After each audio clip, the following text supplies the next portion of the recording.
Hello my dear students, कैसे हैं आप लोग। और मैं आज इस वीडियो में आप लोग को एम्फैटिक सेंटेंस पर आधारित नेक्स्ट टॉपिक बताऊंगा, है ना। आप लोग लास्ट वीडियो में इंग्लिश ग्रामर का जो वीडियो था, आपने एम्फैटिक सेंटेंस के बारे में पढ़े थे। एम्फैटिक सेंटेंस क्या था, है ना।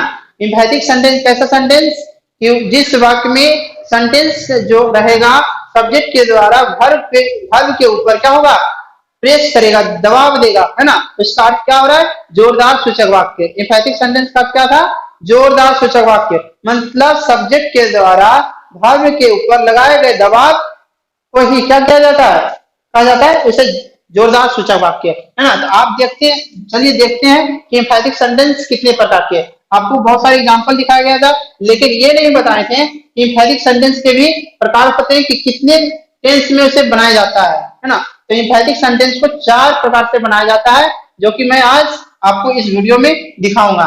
तो देखिए, बने रहिएगा। और जहां आपको कहीं डाउट लगता है, आप मेरे कमेंट बॉक्स में जरूर कमेंट कीजिएगा, ताकि मैं आपको आपका जो डाउट होगा नेक्स्ट वीडियो में मैं क्लियर कर सकूं। मुझे इसके लिए सौभाग्य की प्राप्ति होगी, है ना। मौका दीजिए, देखिए क्या है एम्फैटिक सेंटेंस।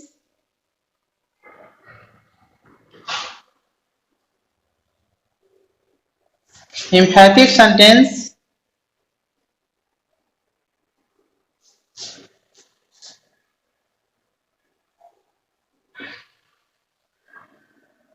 के प्रकार, है ना। टाइप ऑफ एम्फैटिक सेंटेंस, कितने प्रकार से इसे बना सकते हैं। तब कितने प्रकार से बनाना है आपको, यहाँ पर 4 प्रकार से बना सकते हैं। तब यह है पहला आपका प्रेजेंट इंडेफिनिट का,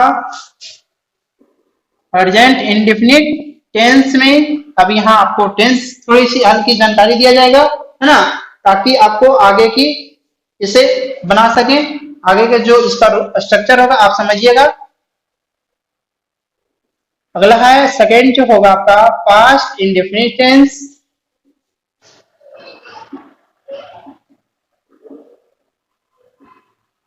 एंड थर्ड जो होगा imperative sentence,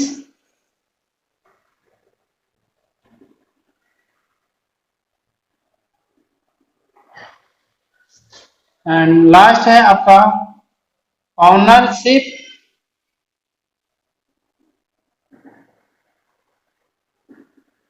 type question, ownership type question.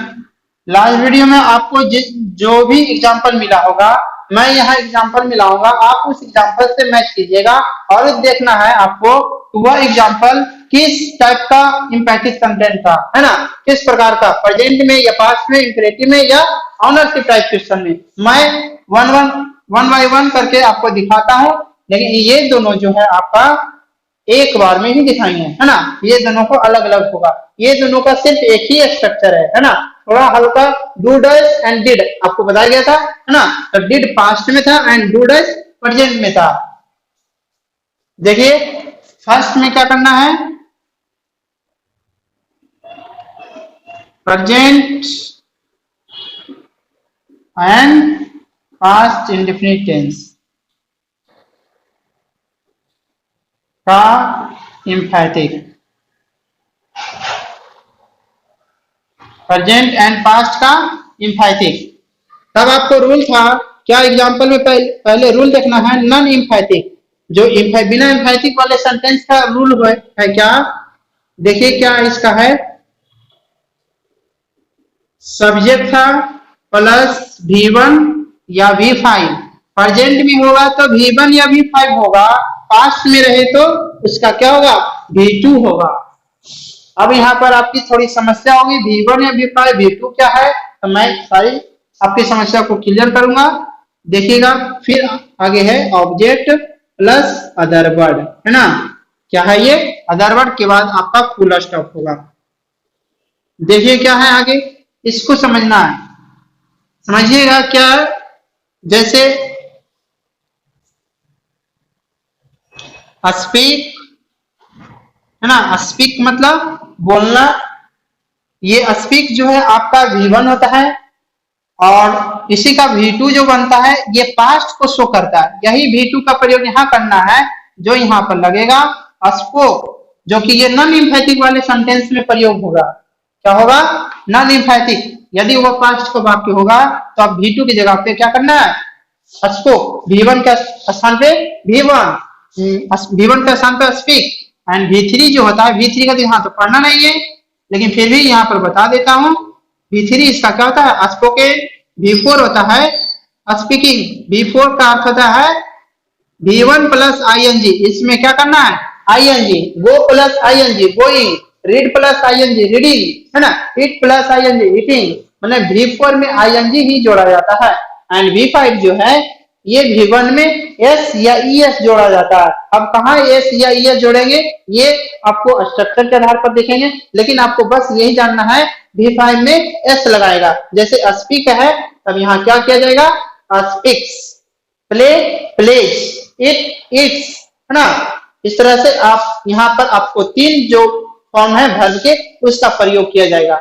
V1, V2 and V5। ये दोनों को प्रयोग यहाँ पर नहीं करना है। जब यहाँ V1 एंड V5 का प्रयोग कर रहे हैं तो वो प्रेजेंट में होना चाहिए, और जब यदि वाक्य में V2 का प्रयोग कर रहे हैं तो वो वाक्य कैसा होना चाहिए? पास्ट का होना चाहिए। आई बात समझ में? प्रेजेंट में होगा तो वो क्या लेगा? V1 या V5। क्या लेगा? V1 या V5। और यदि वह सेंटेंस पास्ट में होगा तो वह क्या लेगा? V2, है ना। आई बात समझ में? और ये नॉन एम्फैटिक का सेंटेंस था। अगर आपको इसका एम्फैटिक बनाना हो, एम्फैटिक बनाना है, तब क्या करेंगे? एम्फैटिक सेंटेंस में तो कुछ नहीं करना, आपको जो V1 है या V2 है उसको V1 में ही बदल देना है। क्या करना है? V1 या V5 या V2 जो भी रहेगा आपको V1 में ही बदल देना है ना। देखिए क्या करना है? सब्जेक्ट प्लस, अब V1 या V5 का तो करना है, लेकिन उसके पहले आपको फिर वही सिलेक्शन करना पड़ेगा, डू डज एंड डिड। और आप इसके बारे में पहले से ही जान चुके हैं कि डू जो है V1 है, डज जो है V5 है, और डिड जो क्या है? V2 है ना। तो जिसके साथ V1 कर रहे थे उसके साथ डू करेंगे, जिसके साथ V5 कर रहे थे उसके साथ डज करना है, जिसके साथ डिड कर रहे थे उसके साथ V2 करना है ना। जिसके साथ V2 कर रहे हैं उसके साथ डिड ही करना है, कोई टेंशन नहीं है। लेकिन इसके बाद जो है ये वर्ब का कोई भी रूप रहेगा उसको किस रूप में ला देना है? V1। मतलब ये स्पोक रहे तो स्पीक, स्पीक्स रहे तो भी स्पीक, लेकिन स्पीक्स के पहले क्या करना है? डज। क्यों? क्योंकि ये V5 है तो डज क्या है? V5। अगर V1 रहेगा तो डू स्पीक, है ना। और आगे जो भी है स्ट्रक्चर आपका वही सेम रहेगा, और लास्ट में other word plus full stop. लेकिन हाँ, आप एक बात को याद रखना है आपको कि किसी भी निगेटिव या इंट्रोगेटिव सेंटेंस, किसी भी निगेटिव या इंट्रोगेटिव सेंटेंस का एम्फैटिक नहीं बनाया जाता है ना। किसी भी निगेटिव या इंट्रोगेटिव सेंटेंस का निगेटिव क्यों? आखिर उसका भी कारण है क्यों नहीं बनाया जाएगा। क्योंकि निगेटिव या इंट्रोगेटिव बनाने के लिए आपको हेल्पिंग वर्ब की सहायता लेनी पड़ेगी, जो कि यहाँ पे पहले से ही मौजूद है ना। जो कि यहाँ पर क्या है? पहले से ही मौजूद आ गया है। निगेटिव आपको नहीं बनाना है ना। अब यहाँ पर जो जोड़ देने वाली के बनने के लिए आया है, निगेटिव के लिए नहीं आया है। आई बात समझ में? चलिए कुछ एग्जांपल मैं देने जा रहा हूं आपको।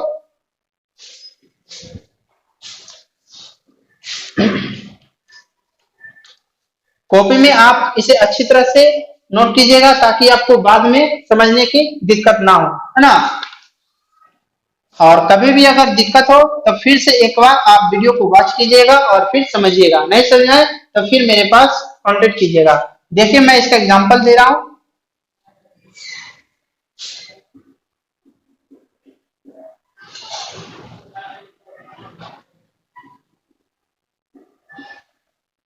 राम रीड्स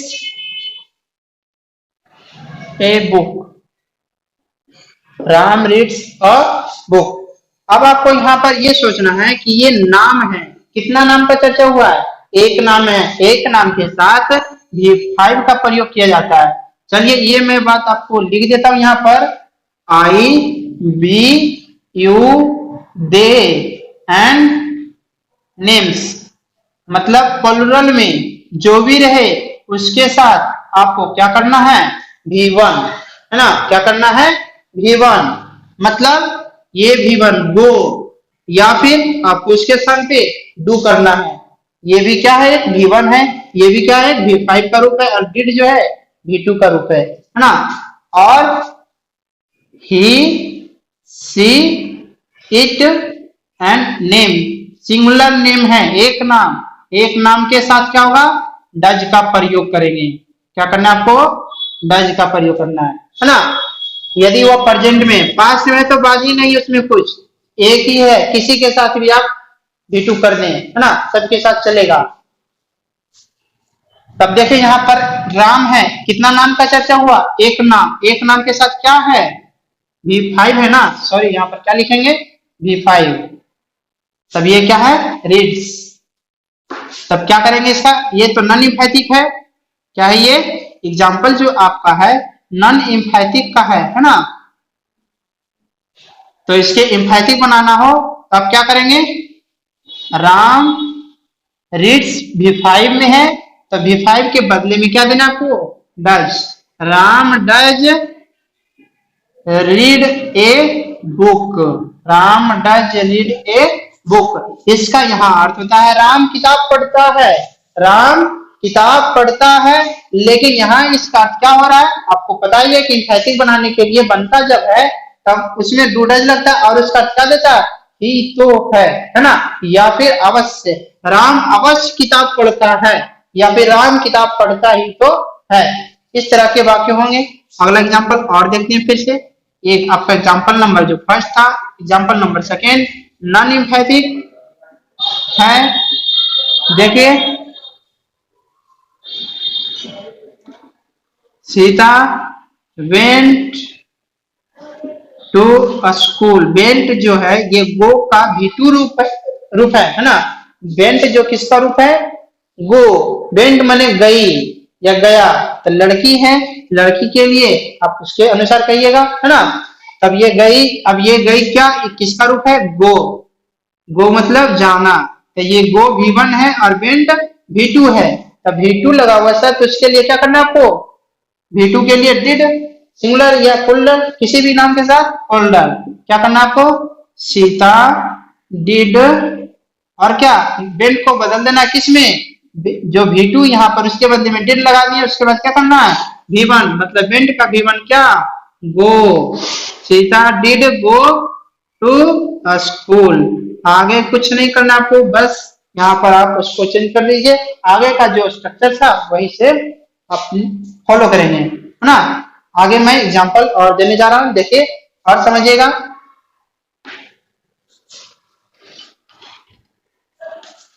ये जो मैं अभी इरेज किया, आप इसे पहले ही लिख लिए, है ना, और मैं जो एग्जांपल दूंगा आप कॉपी में मिलाइएगा, और मैं यहाँ पर सोल्व कर रहा हूं, आप उसे अच्छी तरह से समझिएगा। देखिएगा, बी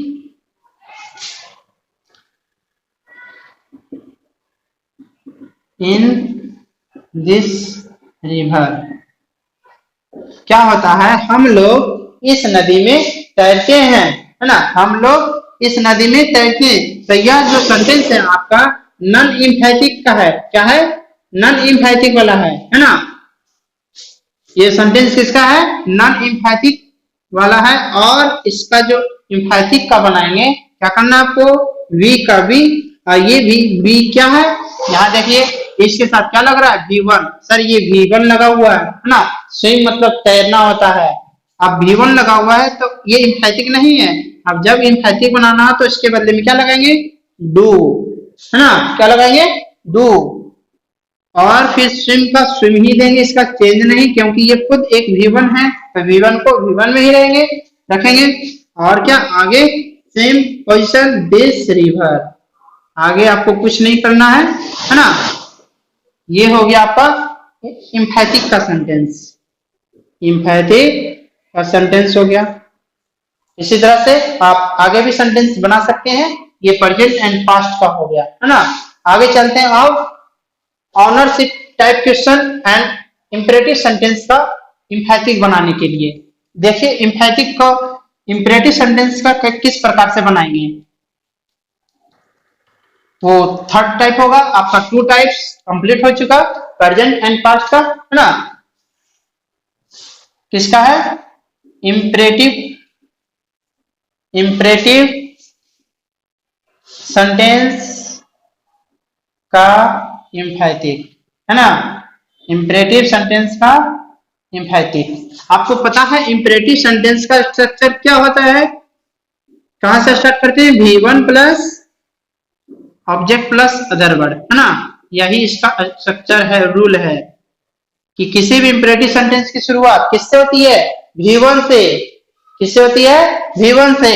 और उसके बाद ऑब्जेक्ट प्लस अदर। इसमें सब्जेक्ट नहीं आता है ना। आता है लेकिन वो क्या है? खुद छुपा हुआ है, उसको लाने की जरूरत नहीं है, वो इंक्लूड है। हम लोग समझ सकते हैं कि इसमें सब्जेक्ट है ना। आपको दिखाने की जरूरत नहीं है। तो इसका ये नॉन एम्फैटिक का रूल है। क्या ये नॉन एम्फैटिक का रूल है? और इसका एम्फैटिक बनाना हो तब क्या करेंगे? आपको पता है कि एम्फैटिक बनाने के लिए डू डज डिड का प्रयोग करते हैं। किसका प्रयोग करते हैं? एम्फैटिक बनाने के लिए डू डज डिड। अब यहाँ बताइए कि इंपरेटिव सेंटेंस जो होता है किस टाइम को, किस टेंस को शो करता है? यह जो टेंस शो कर रहा है सिर्फ प्रेजेंट में। किसमें कर रहा है? प्रेजेंट में, ना कि पास्ट में। अब आपको पता ये भी है कि डू डज डिड का प्रयोग किसके लिए करते हैं? तो डू डज प्रेजेंट के लिए एंड डिड का प्रयोग पास्ट के लिए। तो यहाँ पर किसका प्रयोग होना चाहिए? डू डज का प्रयोग। तो डिड यहाँ तो होगा नहीं, क्यों? क्योंकि ये डिड पास्ट के लिए है। अब इसमें आपको बताना है कि डू डज में से किसका प्रयोग करें। तब ये बताइए कि सब्जेक्ट यहाँ कौन छुपा हुआ है, किसके अनुसार करेंगे? उसी के अनुसार। यहाँ सब्जेक्ट कौन है छुपा हुआ? आपको पता है पहले से, कौन है? यू। अब यू क्या है? आपको दिया गया था ना पहले, अभी स्ट्रक्चर यहाँ पर था। आई बी यू के साथ क्या होता है? V1। अब आपको पता है कि डू जो क्या है? V1। मतलब एम्फैटिक जो बनेगा यहाँ डू लगेगा, do plus V1 plus object plus other word. सारी बात, सारे कॉन्सेप्ट आपके दिमाग में आ चुकी है और मुझे पता है ना। और नहीं आई है तब अच्छी तरह से अध्ययन करेंगे और सारी बातें को गौर से समझिए क्या बोली जा रही है। एग्जाम्पल समझिएगा।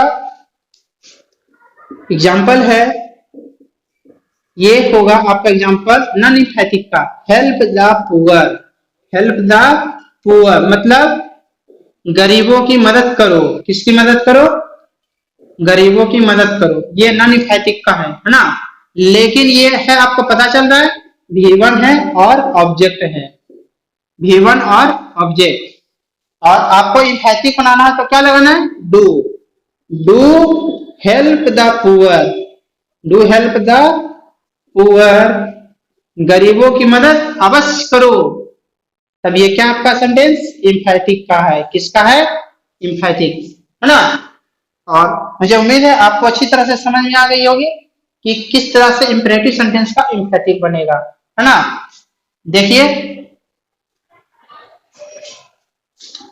अगला एग्जांपल, वाटर द प्लांट मतलब पौधे में पानी दो। मैंने पौधे में पानी देने के लिए बोला जा रहा है तो आप क्या करेंगे? डू वाटर द प्लांट, पौधे में पानी अवश्य दो, है ना। Water the plant. तो इस तरह से आप इंपरेटिव सेंटेंस का एम्फैटिक बना सकते हैं डू लगाकर। आपको डज और डिड का प्रयोग नहीं करना है, केवल क्या करना है? डू लगा देना है। तब ये आपका इंपरेटिव सेंटेंस का एम्फैटिक बन गया, है ना। और आपका जो इंपरेटिव सेंटेंस यहां तक हो गया एम्फैटिक सेंटेंस। अगला है ऑनरशिप टाइप क्वेश्चन का। आप समझिएगा उसे भी अच्छी तरह से। क्या है ऑनरशिप टाइप क्वेश्चन का? ऑनरशिप टाइप क्वेश्चन का मतलब हो गया कि किसी भी वाक्य पर अपना अधिकार। ऑनर मतलब होता है मालिक, है ना, स्वामी। कि उस वस्तु का स्वामी, मालिक कौन है ना। यहां पर आप समझ रहे हैं owner type, ownership type, ownership type sentence का एम्फैटिक। तब ये आपको प्रेजेंट में एंड पास्ट में किसी भी तरह से हो सकता है ना।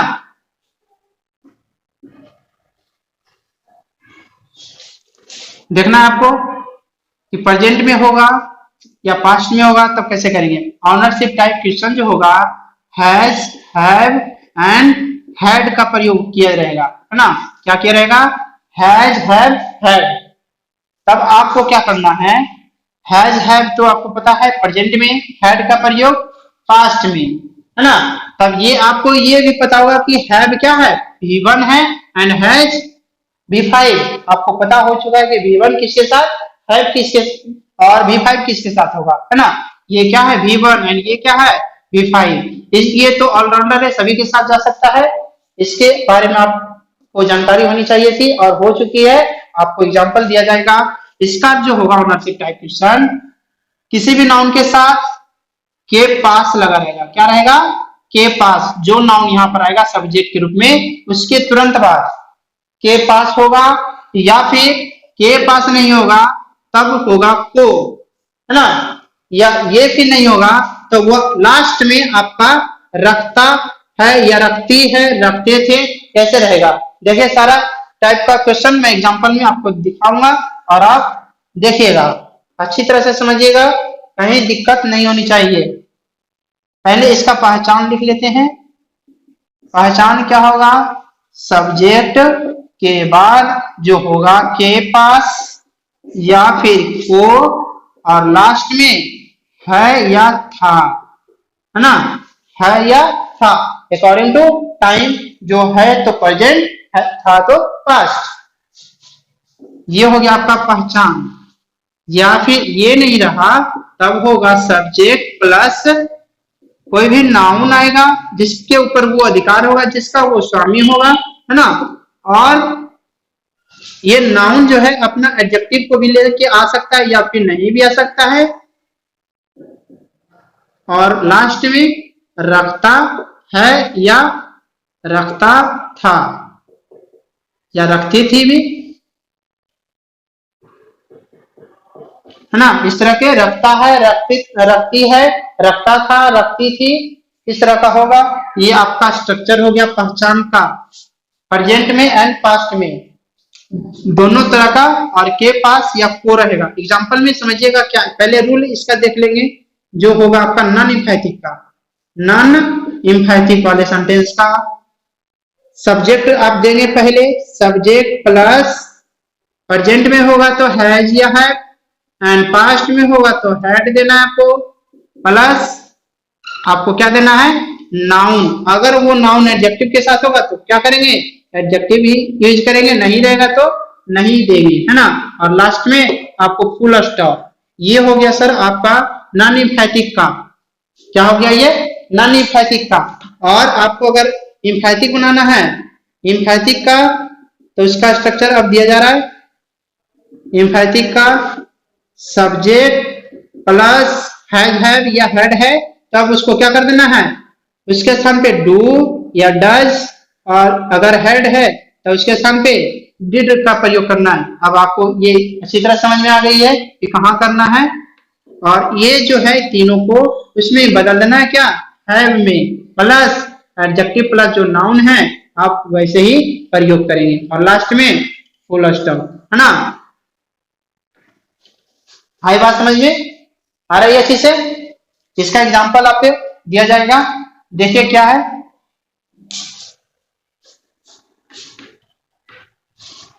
और जितना भी बताया जा रहा है आप कॉपी में अच्छी तरह से नोट करके और रिवीजन कीजिए। नहीं समझ आए फिर से एक बार देखिएगा, और उसके बाद फिर भी नहीं समझ आए तो मुझसे जरूर कांटेक्ट कीजिएगा। देखिए क्या है इसका एग्जांपल में। सोहन एक लाल कार या लाल गाय रखता है। लाल गाय रखता है या रखता था। अगर रखता था तब क्या होगा, हैड, या रखता है तो हैज या हैव। अब सोहन एक नाम है, एक नाम के साथ हैज होगा। सोहन हैज ए रेड काऊ। ये हो गया आपका नॉन एम्फैटिक का, है ना। क्या हो गया ये, नॉन एम्फैटिक का। लेकिन आपको अगर कहा जाए इसका एम्फैटिक बनाया जाए, बनाइए, तब क्या करना है आपको। देखिए पहचान क्या है, अंत में है ना, रखता है, यहाँ रखता है इस तरह से अगर आपको क्वेश्चन दिया जाए, सोहन के पास एक लाल गाय है, सोहन के पास एक लाल गाय है, तो आप इसी तरह से बना सकते हैं, है ना। इसका एम्फैटिक बनाना हो तो आप क्या करेंगे, इस तरह के आपको एग्जाम्पल को एम्फैटिक बनाना हो तो क्या करेंगे, ये नॉन एम्फैटिक था, आपको एम्फैटिक बनाया जा रहा है ये सेंटेंस का, है ना। समझिएगा एम्फैटिक इसका क्या होगा, सोहन हैज है तो हैज किए V5 के लिए डज, सोहन डज, और हैज को हैव में बदलकर ए रेड काउ, रेड काउ। इस तरह के आप सेंटेंस को बना सकते हैं। तो आपका इस वीडियो में एम्फैटिक सेंटेंस समाप्त हुई, और यहाँ तक सेंटेंस भी पूरी करंट समाप्त हो चुकी है, और पूरी तरह से अच्छी तरह से आप बार बार रिवीजन कीजिएगा ताकि आपको कहीं डाउट नहीं हो। और मैं नेक्स्ट टॉपिक जो लेकर आऊंगा अगले वीडियो में वह होगा इजेमार का प्रयोग, और जो वो आपका होगा बेसिक नंबर 2। यहाँ तक आपका बेसिक नंबर फर्स्ट था, फर्स्ट लेक्चर यहाँ तक समाप्त हो गई, और सेंटेंस का, है ना। और जो मैं कल से आपको लिए जो इंग्लिश ग्रामर का वीडियो आएगा वो इजेमार एंड वाजवेयर आपका बेसिक नंबर सेकंड 2 पर आधारित होगा। मिलते हैं मैं आपको आपके सामने नेक्स्ट वीडियो में, है ना। तब तक आप सेफ रहिए, बने रहिए घर में, है ना। सी यू।